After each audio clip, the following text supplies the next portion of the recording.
Ibihe byiza nshuti bakunzi ba Barashaka network. Nimukore subscribe, like ndetse muna sharing. Tugiye kubagezaho inkuru ku myigaragambyo ikomeye muri Kenya. Abanyakenya bagera mu bihumbi bari mu myigaragambyo bateye ingoro y'inteko ishinga amategeko nyuma yo kurusha ingufu abapolisi bageragezaga kubakumira batwika igice kimwe cyayo. Amashusho ya televiziyo zo muri Kenya yerekanye umwotsi mwinshi hafi y'iyo ngoro, humvikanye kandi urusaku rw'amasasu mu gihe abapolisi bageragezaga gusubiza inyuma abigaragambya. Amashusho yashyizwe ku mbuga nkoranyambaga agaragaza urubyiruko rurimo gushwanyaguza ibintu mu biro by'umutwe wa Sena muri iyi nteko ishinga amategeko. Abigaragambya biganjemo urubyiruko rwibumbiye mu cyo bise Gen Z baramagana umushinga wo kuvugurura itegeko rigenga ingengo y'imari ya leta, by'umwihariko ingingo yaryo izamura umusoro ku bicuruzwa na serivisi zimwe na zimwe. Urubyiruko ibihumbi ruri mu mihanda y'umurwa mukuru Nairobi no mu yindi mijyi ikomeye nka Nakuru, Kisumu na Mombasa rushinja ubutegetsi bwa William Ruto gushaka kuzamura imisoro mu mushinga w'itegeko mushya. Iyi myigaragambyo ibaye nyuma y'uko inteko ishinga amategeko muri Kenya yemeje umushinga w'itegeko rigenga umusoro byazanywe mu nteko na Perezida William Ruto, nubwo harimo bimwe mu byavanywemo ntibyabujije urubyiruko kwigaragambya. Mu byavuguruwe muri iri tegeko harimo gukuraho umusoro ku mugati, amavuta yo guteka, koherezanya amafaranga kuri telefone, ariko ibi ngo ntibihagije bituma uburakari bw'abigaragambya burushaho kuzamuka. Ikinyamakuru Nation cyatangaje ko abapolisi bageragezaga gukumira abigaragambya babarasheho. Bivugwa ko abantu barenga 10 bamaze gupfira muri iyi myigaragambyo ndetse abenshi bakomeretse.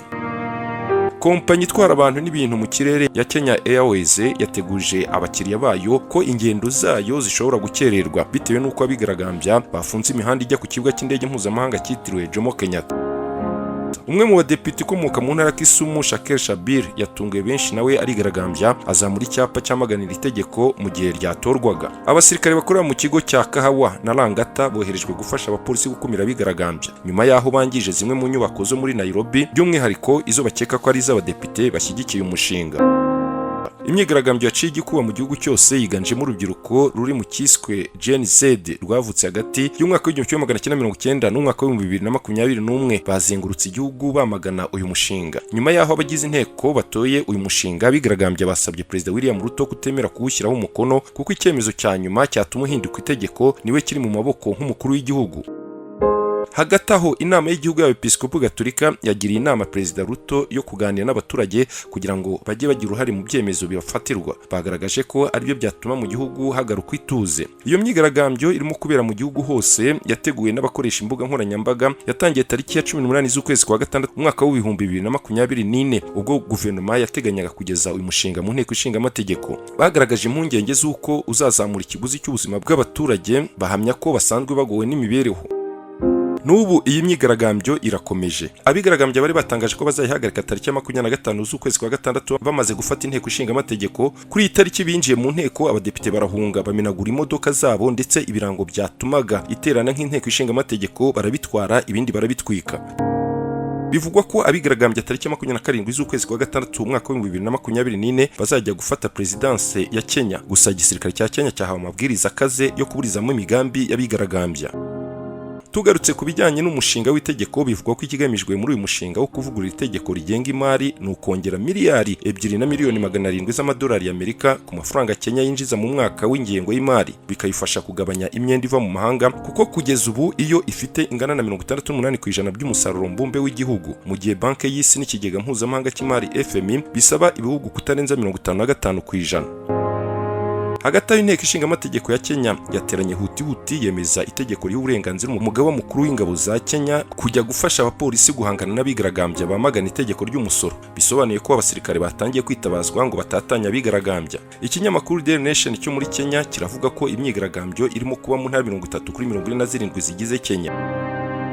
Hagati umunyapolitiki ukomeye Raila Odinga utavuga rumwe n'ubutegetsi bwa Ruto yamaganye urugomo rw'abapolisi bari gukumira imyigaragambyo, asaba ko abarugizemo uruhare bose batabwa muri yombi. Odinga yatangaje ko uyu mushinga w'itegeko watumye abaturage bigaragambya udakwiye kuba impamvu yo kwamburwa ubuzima, ahubwo ko guverinoma ya Kenya ikwiye guca bugufi ikaganira nabo ndetse impande zombi zigashakira umuti iki kibazo. Odinga yatangaje ko atazemera ko abanyakenya bakomeza kugirirwa nabi no kwicwa bazira gusaba guhabwa ibiribwa, imirimo no gutega amatwi kandi babikora nta ntwaro bafite. ati polisi igomba guhagarika kwica, kurasa abaturage b'inzirakarengane b'abanyamahoro kandi bigaragambya badafite intwaro, basaba leta kubashakira ahazaza heza. Uyu munyapolitiki yibukije ko ku butegetsi bwa Uhuru Kenyatta abanyakenya bigaragambije basaba leta kugabanya umusoro ku bikomoka kuri peteroli, yemera kugeza ku 8% uvuye kuri 16%. Yagaragaje ko yinubira ko abashyigikiye Perezida William Ruto bashaka gusubizaho 16%. Uhuru Kenyatta wabaye perezida wa Kenya yaraye atangaje ko abaturage bafite uburenganzira bwo kwigaragambya nk'uko biteganywa n'itegeko nshinga kandi ko ubuyobozi bw'igihugu bufite inshingano zo kubatega amatwi.